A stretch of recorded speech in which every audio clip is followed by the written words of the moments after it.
people will constantly tell you to not talk in a way which is full of conviction. People do not like you to be arrogant and have an ego. This is the worst thing ever. Let me tell you the fact, the number one facet of a G mindset. Your life is never going to be worse if you walk through the world believing you are the fucking man. You wake up, you look in the mirror and go, I'm the fucking man. I am the man. There's no one on this planet who can do shit I couldn't do if I put my mind to it. I don't give a fuck how good you are at piano. If I decide to play piano, I would be better than you at piano. And I believe that. I don't just say these things, I fucking believe them. And when you go through life believing you really, really are the man, there are very few downsides. The downsides are everyone's gonna call you an arrogant, everyone's gonna call you arrogant, everyone's gonna call you a dickhead, everyone's gonna say he has a big ego. You're gonna lose a few loser friends. Who cares? What you are gonna gain is other people on the same path. You're gonna gain other people who think, yeah, well, I'm the fucking man too. This guy's the man, let's make some money. That's what's gonna happen.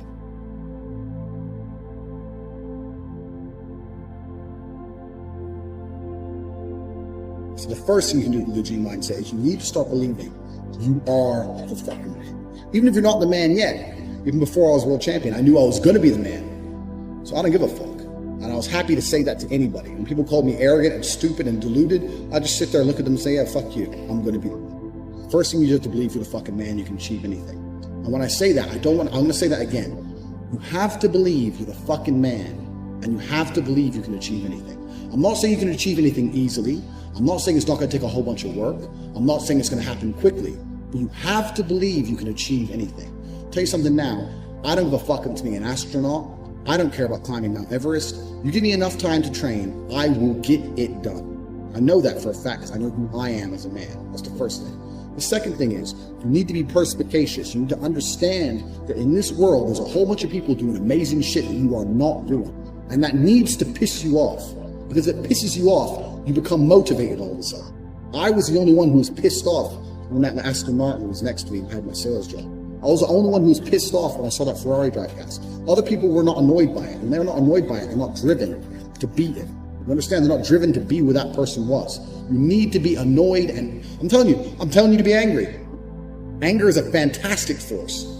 Like I said, the world tells you not to be arrogant, tells you not to be angry. It's two things it tells you to do. Don't be arrogant, don't have an ego, and you don't have anger. You're a fucking man. You're a full-grown man. It's perfectly fine for you to be pissed off. It's perfectly fine for you to look around at your life, look at the girl you're fucking, look at the house you live in, look at the car you drive, and get pissed off and go, you know what, I want a hotter bitch. I want a fucking nicer house, and I want a faster car. There's nothing wrong if you take that anger and you direct it in the correct direction. This is the reason I stopped fighting now. People go, why do you stop fighting? That's because I fought and I went through hell to get everything I now have. I had nothing when I fought. I had nothing. And I wanted the life I now have. Now I wake up in one of my 3 mansions with one of my 7 supercars and one of my 15 women. What do I need to fight for? Like, people have different motivations for different things. Some fighters out there, you fight for other reasons, you know? My motivation was I was pissed off at the world. And now I'm not as angry as I used to be, so I don't believe I'm as good a fighter as I used to be. I'll still whoop some ass, but I'm not as good as I used to be. So that's why I decided to retire early. But this is the second thing. First thing, believe you're the man. Second thing, you need to get angry about your situation. And you don't own the home you're in, get pissed off. If there ain't a Ferrari on your drive, get pissed off. If you don't have 10 Playboy Bunny level beauties, get pissed off. And what the fuck? You need to sit there and realize, whoa. I have a few years of consciousness. And even less than that, I have a few short years as a young man, because age will damage you. I mean, if you're a millionaire when you're 60, it's not nearly as good as being a millionaire at my age. I became a millionaire at 28. So you need to realize you've got a few short years as a young man. You're fucking wasting them. You need to sit there and go, fuck, shit, get angry. Because getting angry, forced, directed anger is an extremely powerful force. These are the first 2 things you can do for Gmindset. Only person who gives a shit about your life truly is you. And if you don't give a shit, then you're fucked. But point 2, get angry, you're going to start giving a shit very soon. And after you get angry, you need to realize that nobody is going to give you the things you want. It doesn't matter if Donald Trump is president or not. You use Trump's fan, but it doesn't make a difference. No politician is going to make you rich. No one else is going to come along and say, I'm going to concentrate my effort on fixing your life. Nobody. You have to understand you're out here alone, absolutely alone. When you understand these 3 things, you start to see how a mindset comes together. Nobody's going to save you. You're fucked. It's totally down to you. pissed off with your current situation and you want to change it. Plus, you believe you can do absolutely anything. This is how I thought at 18 years old. Because at a very young age, when I had my prime resource of energy and power at 18, 19 years old, I understood those 3 tenets. I believe I can do anything. I'm pissed off I don't have the life I want. And nobody else is going to give it to me. These are 3 things you need to understand. If any one of these elements is missing, you'll never have the right mindset. The G mindset will never formulate if any one of these elements is missing. All 3 are absolutely essential. And the sooner you get your act together, the sooner you start to panic and worry and be concerned that you're 24, 25, you're not fucking rich yet. There's 24 and 25-year-olds out there who got a contract for a fucking NBA with their parents, or they won the lottery, who knows what. There's 24 and 25-year-olds out there who are multimillionaires fucking the hot models. These Instagram girls with 3 million followers, they're getting dicked by someone and it ain't you. And that needs to piss you off. You need to get concerned, you get worried, you get, shit, I'm running out of time. You need to get some urgency in your life. Put these 3 things together is absolutely essential. It's the beginning of the G mindset. When you have these 3 things totally done, I'll tell you what happens. I'll tell you what happened for me. So I became a sayer. So my brother used to say, you've become a sayer. And what that means is I made a pact to him that my word was unbreakable, strength and honor. And that if I said something, I meant it.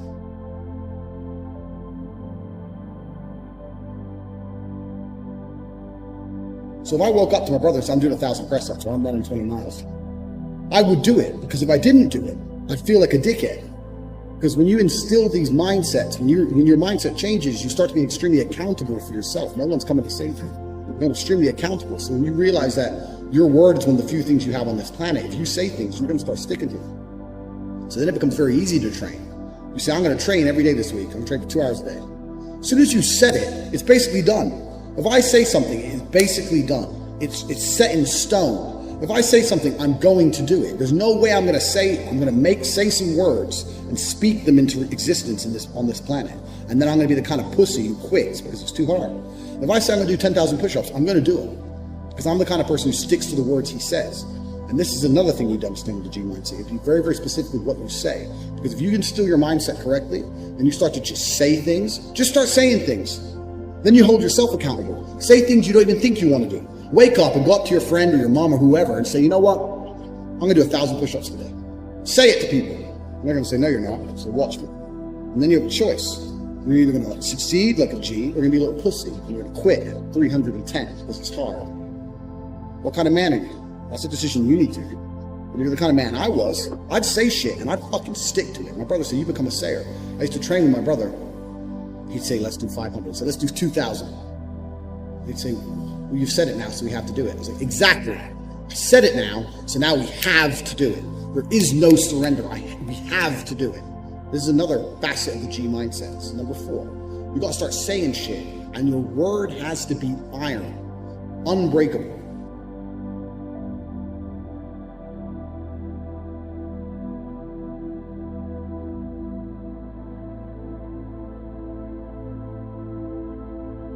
I can never be depressed if I never slow down.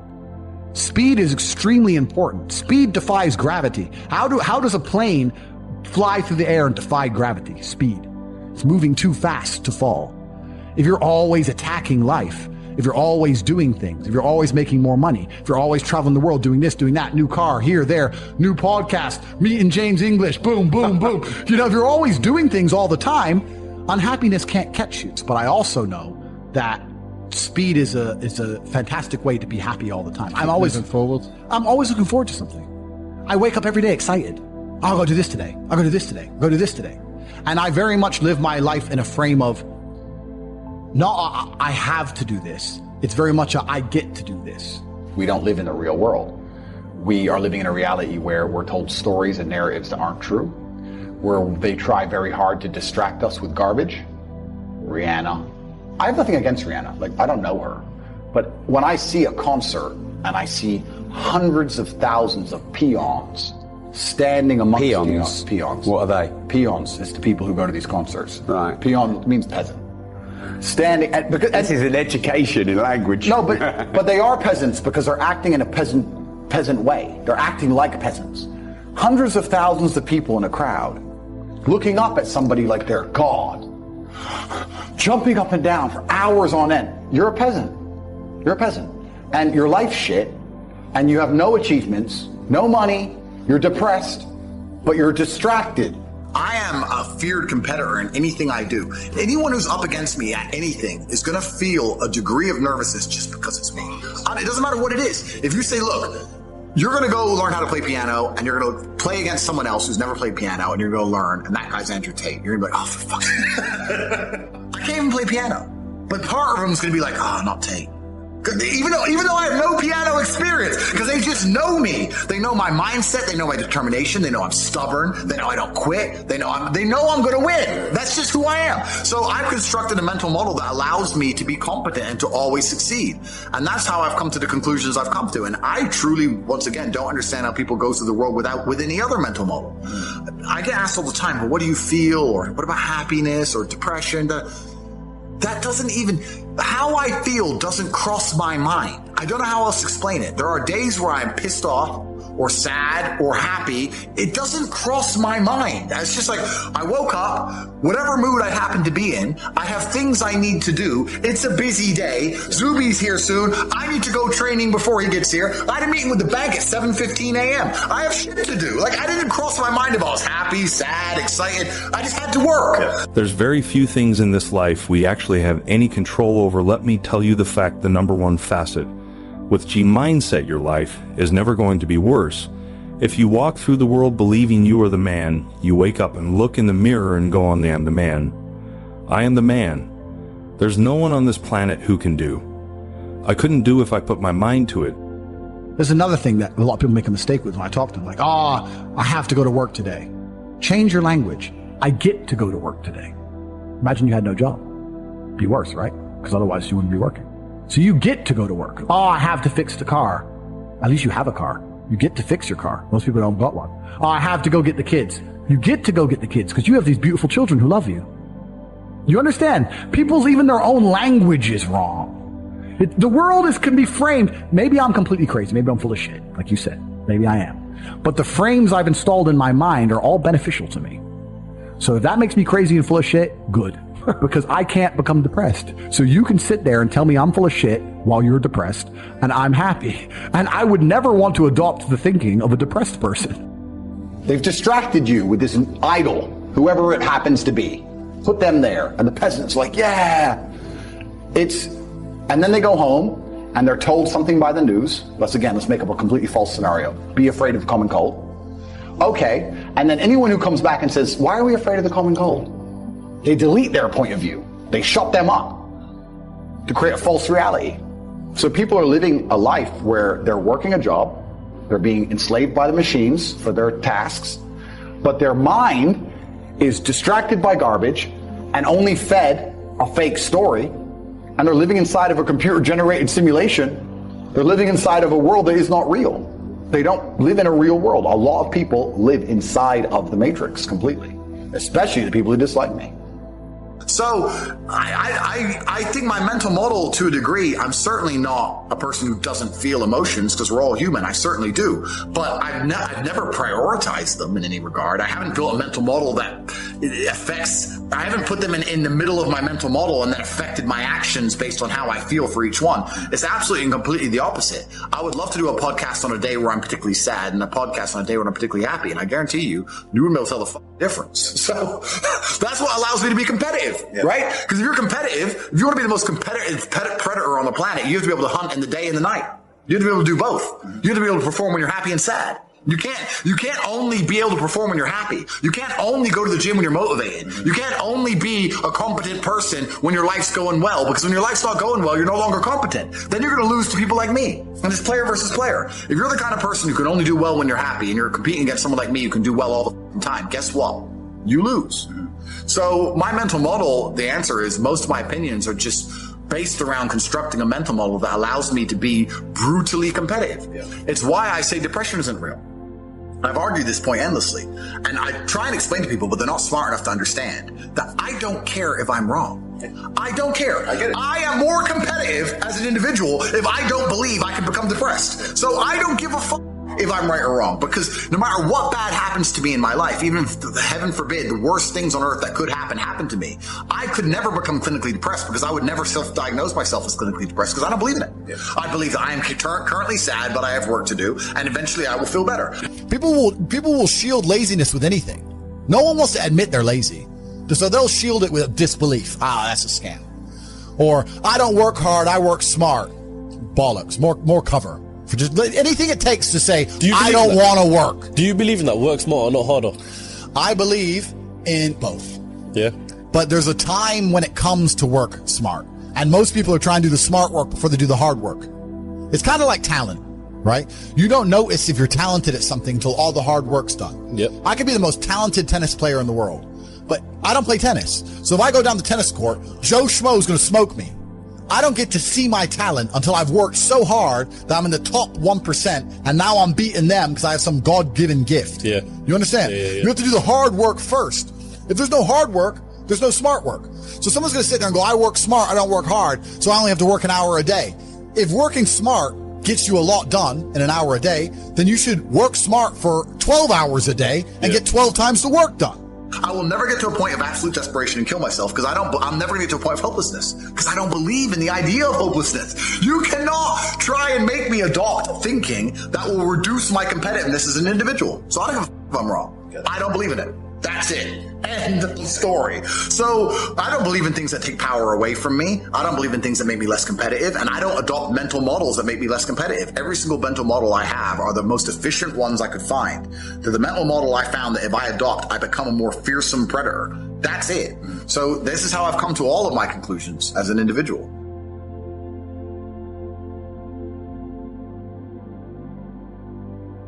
If you take a man and give him a life shielded from problems that he never has any to face, I guarantee you he's terrible at being a man. The best men in the world have gone through shit. That's why women love scars, because it didn't kill you. That's the whole point of it, right? So the best thing you can do as a man is look and go, okay, this is hard, this is hard, this is hard, this is hard. I feel negative because these are all so difficult. I'm struggling with X, Y, Z. Let me internalize all of that and turn it into a superpower. Let me become genuinely uncomfortable with my situation in life and go and fix things. Because, like I said, the universe is absolutely and utterly very giving. And if you truly hated being in the position you were in, you wouldn't be there very long. Yeah. Every time I feel stressed or under pressure, I get excited. I hate to not be stressed. I wake up and I'm like, everything's good. Yes. Like, that's just how I am, right? It's how you look at the problems and how you use them to fuel you. So the question was, what's the problem for the average man today? What's the biggest problem? I think there's a whole host of problems. But what you have to do is frame it inside of your mind and understand that all of those problems are going to allow you, give you the fuel, the unlimited motivation that you need to become a successful and beautiful individual if you frame it in the right way. The biggest problem that men face isn't the problems themselves. It's just a way they've been taught to mentally frame issues. People think when bad things happen to them that somehow they're a victim to the universe and bad things only happen to me and this is so terrible. They don't understand that bad things happen to everybody, and the most successful person you know had all those, maybe even worse, at least the same bad things happened to them. They just framed it differently and used it. That's the difference. So I don't pray for an easy life. I pray for a life of difficulty that allows me to become a better and better person. I pray to become more competent to handle problems. I pray to put myself in a position where if the mass media machine attempts its very best to destroy my life, I can laugh and smile from my villa in Dubai. This is who I pray to become. I don't pray that nobody hurts me. I pray to be able to fight. So it's a different mentality. I think a lot of people build their mindsets around trying to feel good. People who want to ignore the idea of personal responsibility or self-accountability because they feel better if they pretend it's not a real thing. They feel better if they pretend everything's someone else's fault. A lot of people's mental model and how they view the world is based around them feeling as good as possible. So people are basing their mindsets around trying to feel good.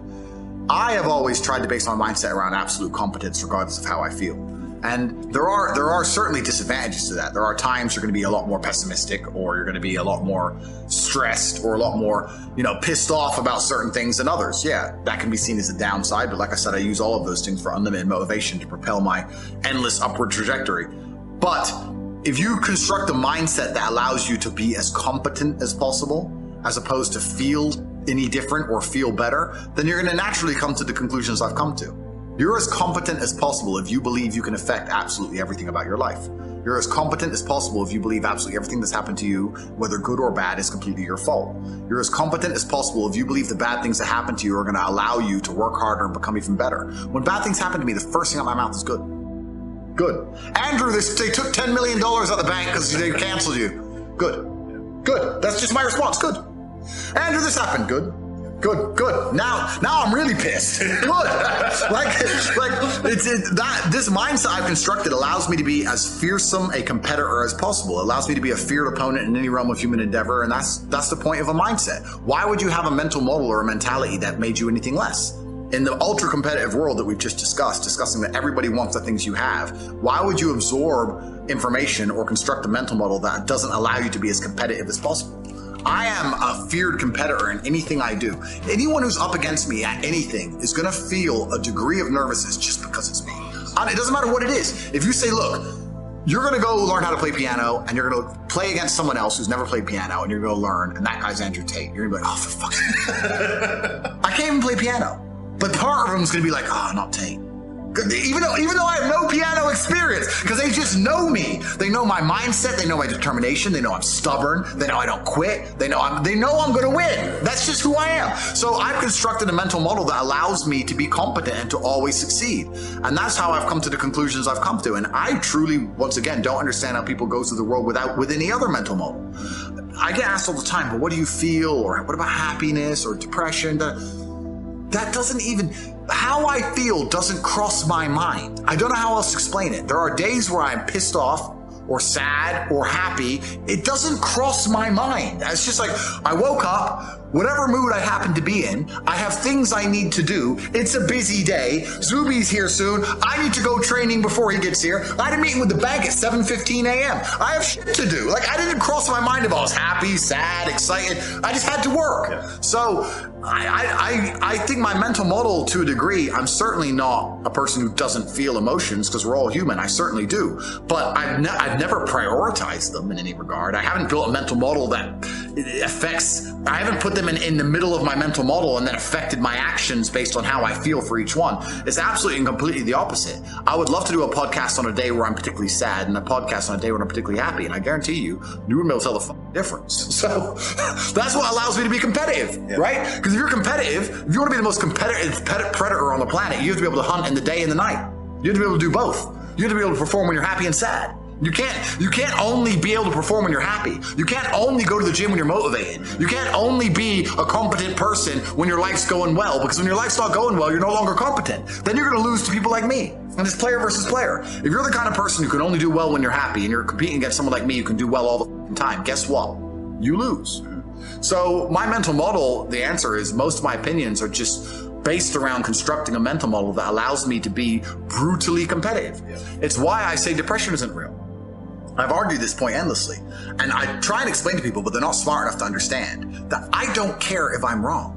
I don't care. I am more competitive as an individual if I don't believe I can become depressed. So I don't give a fuck if I'm right or wrong, because no matter what bad happens to me in my life, even if, heaven forbid, the worst things on earth that could happen to me, I could never become clinically depressed, because I would never self-diagnose myself as clinically depressed, because I don't believe in it. Yeah. I believe that I am currently sad, but I have work to do, and eventually I will feel better. I will never get to a point of absolute desperation and kill myself, because I'm never going to get to a point of hopelessness, because I don't believe in the idea of hopelessness. You cannot try and make me adopt thinking that will reduce my competitiveness as an individual. So I don't give a f- if I'm wrong. I don't believe in it. That's it. End of story. So I don't believe in things that take power away from me. I don't believe in things that make me less competitive, and I don't adopt mental models that make me less competitive. Every single mental model I have are the most efficient ones I could find. To the mental model I found that if I adopt, I become a more fearsome predator. That's it. So this is how I've come to all of my conclusions as an individual.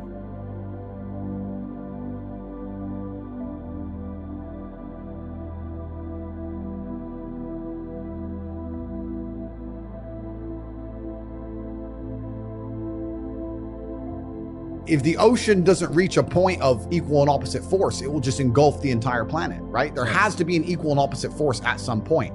I'm not talking about freeing every single person from the matrix. I'm talking about freeing enough people who are ready to understand how the world really works so that there is an equal and opposite force to the tirade of bullshit, the absolute clown world bullshit they're trying to push on all of us. If nobody stands up to it, we're going to end up just swallowing it all. Yeah. It's garbage. So you need to have an equal army on the other side. Money is certainly related to power, but the true power of the world is influence. I am currently one of the most powerful people on the planet. I can influence millions and millions and millions of young people with my mouth alone by speaking. That's why they fear me. And every single thing that's happening in the world today, whether it's a pitched battle, all of it is done with the goal of exerting influence on your mind. They're trying to control what you think. They're trying to control why you think it, why you believe it. They're trying to convince you that they haven't even put propaganda into your mind. And it's all a battle for influence. That's all this has ever been. Most people are not smart enough. Most people are not intelligent enough to self-analyze and defrag their own brains and understand they're being programmed. You didn't like me, for example. I don't like Andrew Tate. Why? Well, they told me not to like him. Who told me? Well, these people. Do they care about me? No. Most people don't get an opinion and break down where it even comes from. They just get an opinion and they defend it. And you'll see people arguing and fighting in the street over opinions they don't even know where they've come from in the first place. Most people are not intelligent enough for that. So everybody and everything you consume is going to influence you to a degree. The mass media machine is trying to influence everyone. I'm trying to influence everyone. I'm right here trying to influence people. I'll sit here and say I'm trying to influence people at home. I did not say that girls above a certain age are horrible people. I did not say girls above a certain age are useless. I said girls above a certain age are less attractive than girls who are younger because of innocence. I'm talking about the Western world. And in the Western world, there's no girl at age, 32 in Las Vegas who is pure. Not a single one on the planet. So we can't sit here and apply what I'm talking about for the Western world to the Middle Eastern world. I'm under attack every single day. They're attacking my character. They're attacking my integrity. They're attacking my finances. They're attacking my freedom. They're attacking my companies. Every single day I wake up and there are people on the planet whose goal is to attempt to destroy me. So I am under attacks. I was kind of up and down. I was working in the fish market, but I was still fighting at the same time. I was training. Obviously, I was really young. Started to make a little bit of money fighting, but not much. And then I had different jobs. I sold television advertising and worked for an advertising company, etc. And I had my own business for a while trying to sell TV advertising. And I had a bunch of sales jobs back and forth, worked for car sales. I'd always been doing this and that, going from place to place. Unless it was a sales job, I never really took it that seriously because it was the unlimited commission that I found attractive. But outside of sales jobs, I just did my very best I did a whole bunch of things. It's been an eclectic, long, interesting journey. So I grew up with a bunch of very close Muslim friends, and I've always been not envious, but certainly I've had a large amount of adoration for their respect for their families, respect for their culture, their brotherhood, the way they operate. I've always thought it's a fantastic way to be. God knows the truth of our heart. So I know that my reversion is sincere. I understand that because I'm in the public eye, there's going to be some degree of people who question it, but I know that mine's completely sincere, and the people who do it in a non-sincere way, God knows the truth, and they're not going to be able to fool him, so good luck. And someone else said to me, they said that it's important that someone like you that has all of the worldly treasures or everything that you could possibly ever wish for in this world still understands the importance of believing in God. I have a very small circle, but every single one of my friends has a utility. Like, we're all very capable individuals. We're all doing very important things. We all help each other and aid each other in different ways. I don't have any friends just to sit around and talk shit and do nothing. I guess in many ways people would say, oh, well, Andrew, you have family and business partners, but I consider them my friends. We have a very small network of 5, maybe 6 people, and yeah, they're my friends. I'm not the kind of person who can fall victim to some random stroking my ego, and I'm not a dummy. Like, I know a lot of people get rich and they're dummies. That's not me. I don't have any new friends. I have the same circle I've always had. In fact, it's getting smaller by the day. It gets smaller, not bigger. I don't have these random friends I party with, none of this kind of crap. I provide value by default, by being me. That's who I am. If you're going to be my friend, you need to provide some value to my life. Now, a lot of people, when they have friends, the value that's provided by their friend is that their friend makes them laugh or that their friend is funny. Well, I don't need that crap. I'm busy, right? So I need someone who's actually useful to me at real things. It's not a shallow way to look at it because people say that's shallow. Not at all. I think that in true friendship, in true relationships, whether it's man-woman or man-man or woman-woman, there needs to be an exchange of value. People need to both gain and receive value, and that's how you build true friendships. So you need to become useful to me. And the problem with doing that is that I already have extremely useful people around me. We can already do everything. I don't need anybody. So when someone comes and goes, hey, I'd love to know you, why? What do you want to do? Sit around, talk shit? What do you want to do? Like I'm trying to do X, Y, Z. I'm fighting the Matrix. Can you fight the Matrix? Can you fight? If they can't do anything, I don't want to hang around with them. There's a time when it comes to work smart, and most people are trying to do the smart work before they do the hard work. It's kind of like talent. You don't notice if you're talented at something till all the hard work's done. I could be the most talented tennis player in the world, but I don't play tennis. So if I go down the tennis court, Joe Schmo is going to smoke me. I don't get to see my talent until I've worked so hard that I'm in the top 1%, and now I'm beating them because I have some God-given gift. You have to do the hard work first. If there's no hard work, there's no smart work. So someone's going to sit there and go, I work smart, I don't work hard, so I only have to work an hour a day. If working smart gets you a lot done in an hour a day, then you should work smart for 12 hours a day and get 12 times the work done. I am absolutely and utterly a believer in hard work.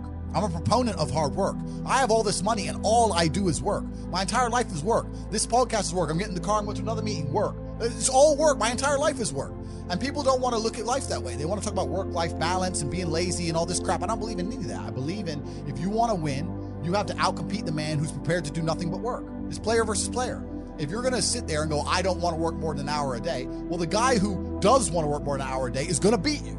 And no matter how smart you are, there's always a smart dude who's doing the same smart work you are for more hours than you're doing it. That's just the nature of the game. And this is why we talk about things like passive income. Passive income's a scam. I'm tired of people coming to me saying, I want to make passive income. And I sit there and say, it's not about it being a scam. It's about the mentality towards it is a scam. Look, everyone loves passive money, right? I make money as I sleep. I get it. You need to de-link your time to your money, because if you're only working for money, you run out of time, you can't make enough money. I understand all those principles. My point is, if you have no money and you're coming to me saying, I want to make passive income, why are you not making active income? Get up off your ass and work first. Because there's no such thing as completely, truly 100% passive. You're going to have to check on it. You have to maintain it. But the idea that people with no money are already so concerned with making money without work is amazing to me. You should be worried about active income. If you show me, if I'm a brokey and you show me how to make $1,000 an hour, I don't sit there and go, okay, but how can I make that passive? I go, cool, I'm making $18,000 a day because I'm going to work. You don't need to worry about passive income until you have no more time. I look at passive income because I have 18 hours a day I work. When all 18 of those hours are done and my workload still isn't finished, I have to find a way to make some of those income streams passive, either via staff or whatever else. Yep. And that's how I work smart. I use all of my time, and when all my time is done, now I have to become more efficient so that I can get more done within the same time frame. To sit there and say, I don't want to use my time, so I want passive income is dumb shit. The 16-year-old making 45 grand a month, if he was to sit to me and go, I don't want to make the TikToks, I want someone else to do it, make it passive, that he wouldn't be making any money. He's just working. You have to just work. At some point you have to bite the bullet and just work. So when someone comes to me talking about passive income and they're a brokey, I'm like, you are just lazy. Lazy people never get anywhere in life, doesn't matter what it is. Doesn't matter if it's tennis or money. If you're lazy, you're never going to get there. A lot of people with no money are really, really arrogant. I know a lot of broke people who are very arrogant. People will shield laziness with anything. No one wants to admit they're lazy. So they'll shield it with disbelief. Ah, that's a scam. Or, I don't work hard, I work smart. Bollocks. More cover.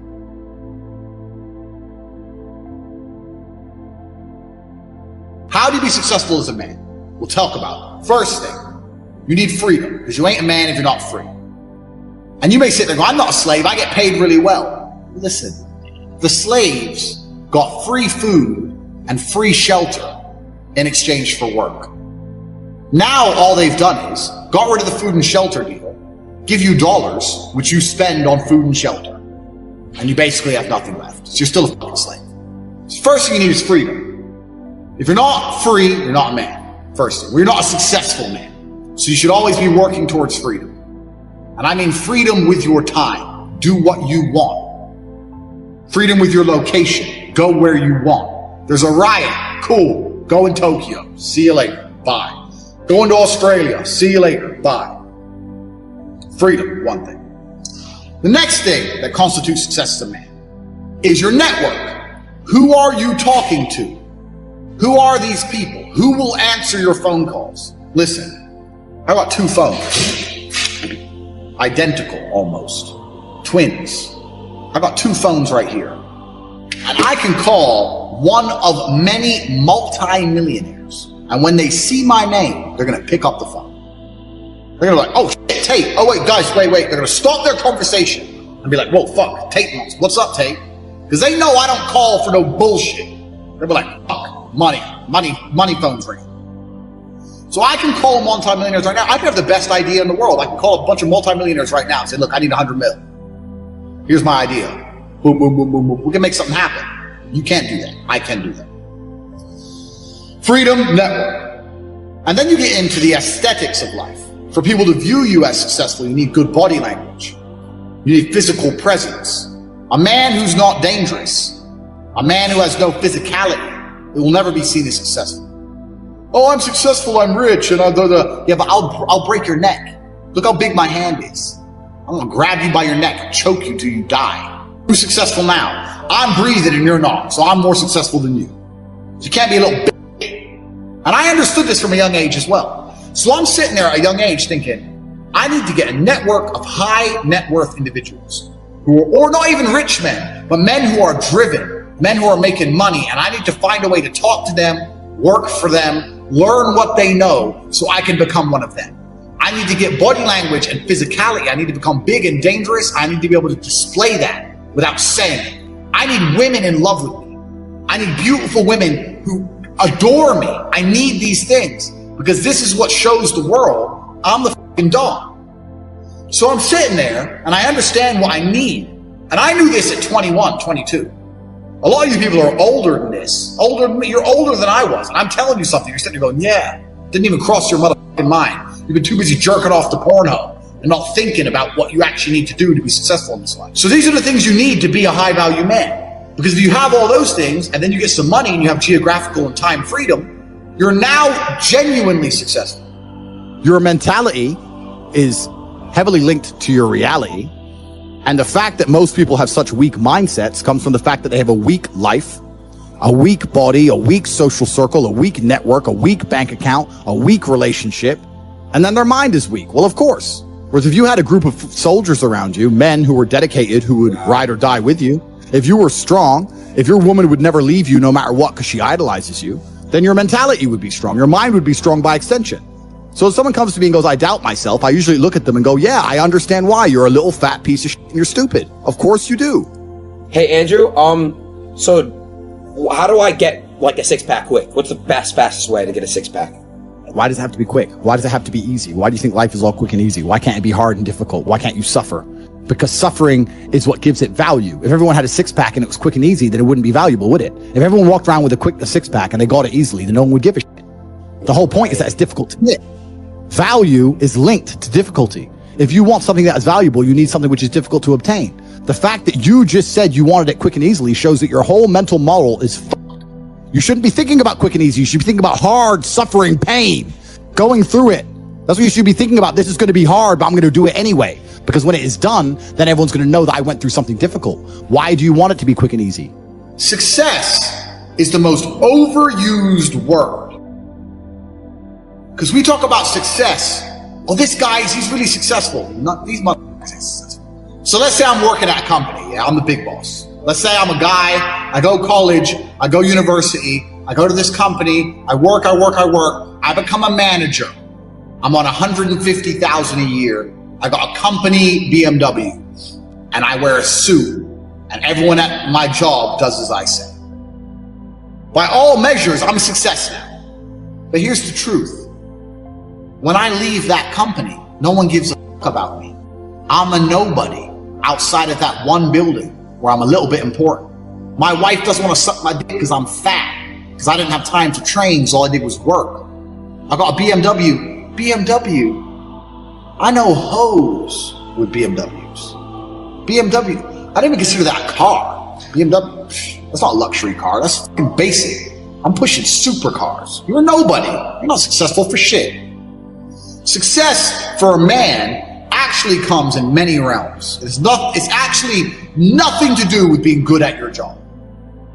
Having money, yeah, you don't have to be good at your job to have money. Depression is the ultimate motivation. Oh, so you're depressed. Okay, so you come along to me and you tell me you're depressed. I expect to see a huge list of what you're achieving per day. If you're unhappy with your life and you're depressed, I don't expect you to be popping pills and sitting laying in bed. I expect you to give me a huge list of everything you're achieving per day. Depression's a fantastic motivation, but people are told the opposite. No, you feel depressed, that's wrong. You should be happy anyway. Take the pills, stay home, take some time off. Complete garbage. You're depressed? Okay, get up, go for a run, lift more weights, make more money, get a second job, get more girls. Like you can outrun depression. I'm a man who's always believed, and I think every man understands this, action over inaction. And I think it was General Patton who said, a good plan today is better than a perfect plan tomorrow. You got to do something, and you got to do something fast. Yeah. You're just sitting around talking about it and hoping for things to get better. Has never, I don't know about you gentlemen, but every time I ran out of money in my bank and I thought I'm going to sit around and hope for something to come, it never really worked out. It never worked out. You know, it's like you can't be sitting around waiting for things to happen to you. Also, I think, especially in the West, a lot of people's problems are all in their mind. And I'm not saying that mental conditions aren't real, because absolutely some are. But I try and explain to people, look, the only thing on the planet you have genuine control over is your state of mind. Like, you can't even control your health. You might get hit by lightning. You can't control other people. You can't control the weather. You can't control anything. The only thing you can affect in genuine real time is how you feel in your head. If someone comes to me and goes, oh, I get really shy and anxious, I'll say, so? Right. Not, oh, okay, that must be horrible. No, so? Do it anyway. Yeah, but I'm shy. I don't care. No one cares. The whole world doesn't care. Nobody cares. If you could drop dead tomorrow, the world wouldn't care. The sun's still going to rise. People are still going to go to work. So you're going to sit here and worry about speaking? When people come to me and say, I'm not happy, I say, why should you be happy? And we're all adults here. This infantile mindset that we're all supposed to be like we were when we were 3 years old, and oh, something shiny, laugh all the time, run around in circles. We're grown-ups and we have responsibilities and we have problems and we have pressure, and you don't necessarily have to be happy to perform, especially if you're a man. Like women have this, I guess to a degree, they're born lucky. Women have this mindset where people expect women to be happy. Women need to be happy. But as a man, you have a burden of performance. As a man, you shouldn't be waking up going, how do I get happy? There are 4 main ways to getting money. You either trade your time for money, you trade information for money, you give a product or a service for money, or you put something to work for money. I'll say that again. We're going to go through them one by one. These are the main ways that money will arrive in your bank account. Remember what I just told you guys, the 4 main things about cash, how it works, how you gotta attack it, identify where it's moving, etc. These are the 4 main ways money is made. First is time for money. Now this is what most jobs are. And there's nothing wrong with the job. A lot of people are going to come and say, quit your job. No, there's nothing wrong with having a job. And it's better than doing nothing. But this is the first level. This is the first level on how to make money. So what you do when you have a job is you give up your time to get some cash. So a guy will say, if you stand here all day, I'll give you X amount of money. And you agree. You give up your time to make money. The problem with giving up your time to make money is what? Who knows the problem with giving up your time to make money? I'll tell you the problem. The problem is you only have a certain amount of time. It's very difficult to get rich if you give up your time for money because you have a certain amount of time. You need to sleep. You need to eat. You got other stuff to do. You haven't got the time to sit there and get rich that way. So time for money is great. And obviously, the more valuable your time is, the better. That's fine. You can make more. But you still have a finite amount of time. And this is the problem with trading your time for money. Next is information for money. Now, the good thing about getting information for money is that your time is not explicitly linked. So if you do something like a video giving information, that one video, you can film it one time, but it can be given out or sold 1,000,000 times, and you get paid every single time. But your time is no longer linked to the money. So a lot of people make money purely on information. And it can be done lots of ways. It can be done with what I'm doing right now. I'm making money based on what I know right now. I am selling information to you people. I know information and I'm providing it. There are also high-level consultants who do the same thing. Information is valuable. We live in the age of information. Another thing I guys want you to write down your notes. Some of the 2 most important things in the world today are information and attention. If you have information and you can get attention, you will be rich. Because if you can get attention, people are going to pay attention to you. And if you have information to give them, you're going to be rich. This webinar is an example of how me, a person who can attract attention, who has information, can make money. So information for money is better than time for money. Now, every single person sitting here, there must be something you know. You know something. You know something others don't know. It doesn't matter if it's how to play guitar, Doesn't matter if it's how to play piano. Doesn't matter if it's how to fix a car. Doesn't matter what it is. You must have some information that other people find useful. That information can be weaponized and it can be turned into money. We're going to get into how to do that later, but it's not actually very complicated. You need to garner attention. You need to produce the videos or the subject material or the PDFs or whatever you want to do. Explain to people what you know. You need to establish credibility so they understand that they can trust you and they will pay for your information. This is another way to get money, information. So keep that in mind, write that down. Because when you write down your piece of paper information, you also need to sit and think, what do I know that other people don't know? So there must be something you know, and that information is valuable. You have to convince people it's valuable and to come and buy it from you. Next, this is what most businesses do. They provide a product or a service for money. Now this is different from information, because even though if you provide a service, you have information. Let's say you fix cars. You know how to fix cars, you have that information.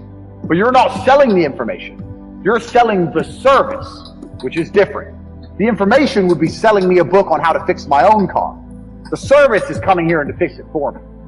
So a product or service selling for money. This is very, very simple. This is what most businesses do. They get a product or a service and they sell it for a markup.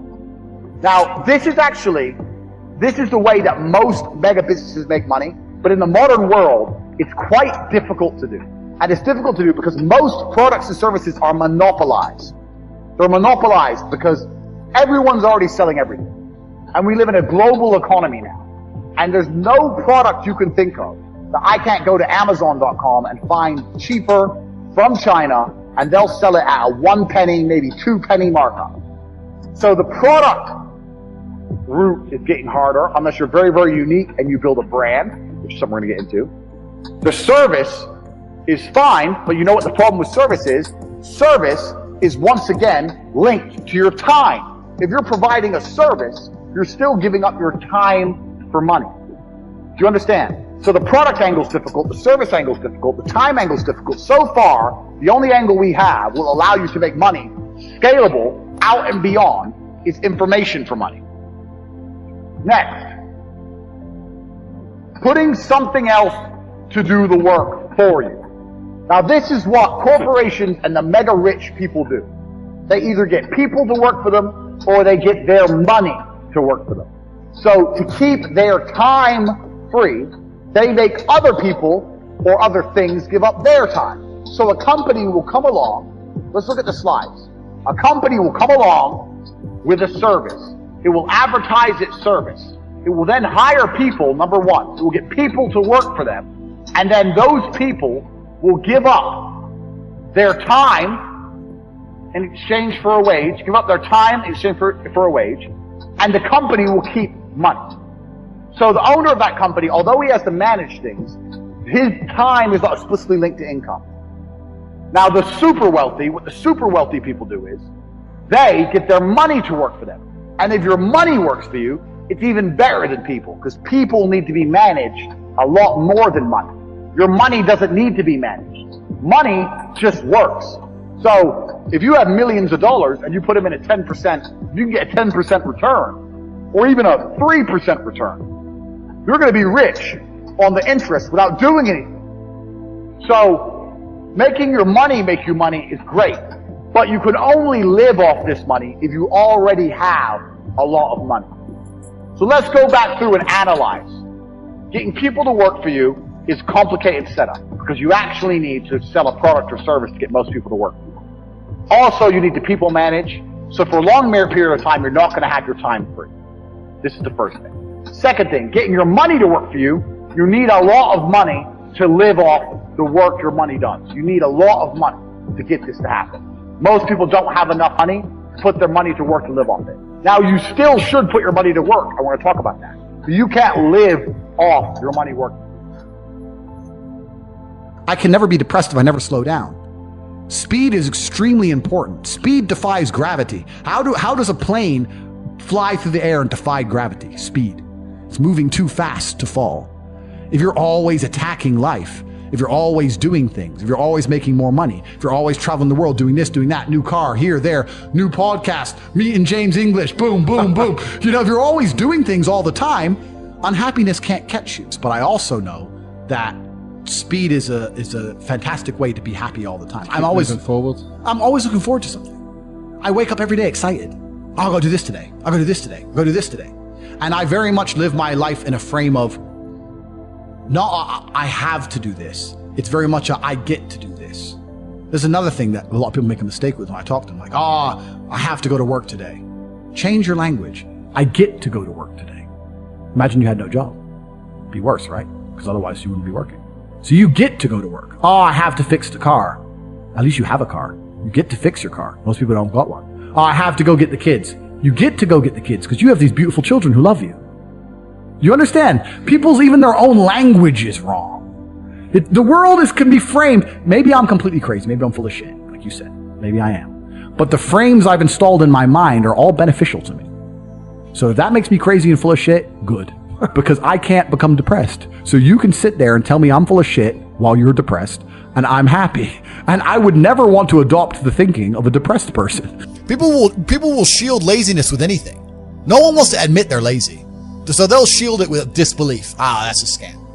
Or, I don't work hard, I work smart. Bollocks. More cover. For just anything it takes to say, I don't want to work. Do you believe in that? Work smarter, not harder? I believe in both. Yeah. But there's a time when it comes to work smart. And most people are trying to do the smart work before they do the hard work. It's kind of like talent, right? You don't notice if you're talented at something until all the hard work's done. Yep. I could be the most talented tennis player in the world, but I don't play tennis. So if I go down the tennis court, Joe Schmo is going to smoke me. I don't get to see my talent until I've worked so hard that I'm in the top 1%, and now I'm beating them because I have some God-given gift. Yeah. You understand? Yeah. You have to do the hard work first. If there's no hard work, there's no smart work. So someone's going to sit there and go, I work smart, I don't work hard, so I only have to work an hour a day. If working smart gets you a lot done in an hour a day, then you should work smart for 12 hours a day and get 12 times the work done. I am absolutely and utterly a believer in hard work. I'm a proponent of hard work. I have all this money and all I do is work. My entire life is work. This podcast is work. I'm getting in the car, I'm going to another meeting, work. I want to go to the gym so I'm in good shape, work. It's all work. My entire life is work. And people don't want to look at life that way. They want to talk about work-life balance and being lazy and all this crap. I don't believe in any of that. I believe in, if you want to win, you have to outcompete the man who's prepared to do nothing but work. It's player versus player.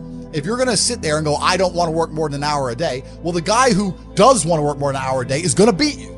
And no matter how smart you are, there's always a smart dude who's doing the same smart work you are for more hours than you're doing it. That's just the nature of the game. The way that humans work and the way that we've evolved as a species is that we don't really learn lessons unless they're learned the hard way. Yeah. I believe that unless a lesson is taught the hard way, you're not going to learn it. You can have so many near misses and people won't learn their lesson. Bro, you must know a guy who goes out there, nearly crashes his car, doesn't slow his ass down till he wrecks it. Yeah. Like, this is how people are, right? So you need that pain for the lesson to sting enough to really genuinely go inside of your mind. And it's the same with everything. It's the same with driving a car or business. Truthfully, if you want to learn a lesson about business, you're going to have to suffer at some point, right? So we always say that most people are not successful with their first companies, X, Y, Z, blah, blah, blah. I get that. The truth is, there's a lot of people who make a lot of money with their first company, but they just spunk it, act an idiot, and it all blows up in their face. And that's how you get the discipline on your fourth company, that when you have $3 million in the bank, you just leave it there. You know, and don't be done with it. So you need to go through some pain. You need to experience some negative things. You need to have to a degree some trauma to really even learn any lessons. So yeah, business studies, you're right. The book, that's not going to teach you anything about business. You need to get out there on the streets. You need to make mistakes. You need to suffer. You need to have the tax man knocking at your door. You got to deal with all that stuff so that you make sure it doesn't happen again. I really think that humans are stupid enough to only learn the hard way. And life really doesn't have to be that complicated. When you see somebody that has something you want, you just got to try and work out how they got it. Yeah. And that's the missing part. Most people see people with things they want and they don't do the second half. They don't try and work out how they got that thing. Oh, my man has a Ferrari. Okay. I wish I had a Ferrari. Okay. They don't sit there and go for an hour, how did he get a Ferrari? It doesn't cross that part is the part they don't want to do, right? They just go, oh, he has a Ferrari, wish I had a Ferrari, and they go back to TV. Yeah. And that's why they lose. It's player versus player out here, man. It's on the street. It's not easy. For every dollar you make, for every pound you take, you took it from someone else. You don't make money, you take money. People don't understand the way that money works. You're not the Federal Reserve. You can't create money from thin air. Every single pound in your bank is money you took from someone else. And when I say take, I don't mean it in a negative way. You might have convinced them to give it to you. You might have a coffee shop. I'll give you a nice coffee. You'll give me some money. Cool. But you still took his money, right? So if you're out here trying to take stuff from other people, don't you want to have a team? You want to do it by yourself? You want to be Rambo? Because if you get two of you doing it. You get two of you. That's right. So the whole idea of this lone soldier, this Rambo, I'll do it all by myself, that's all dead, bro. You need to have a team. It's player versus player. And for the same reason, if you were out here on the street and you want to defend yourself, you want your boys around you, it's the same thing with trying to get rich. And you're laughing with your boys. Yeah. The brokey days are great. And I'm not complaining about being rich. Obviously, I worked hard for this, and it's a fantastic life I live now. But I think without those brokey days, without those original days to compare it to, without that juxtaposition, then I don't think being rich would be fun at all. I think it's only fun because you can compare it to the days when you weren't rich. That's the only thing that makes it fun. The only thing that makes a $10,000 steak fun is that you can laugh saying how you never had 10 grand in your bank till you were 27 years old. Yeah. Like otherwise it's boring. Otherwise okay, steak. And I think if you're born with too much money, that you'll never truly be happy. I think you need the brokey days. They're the best days. They're the best days.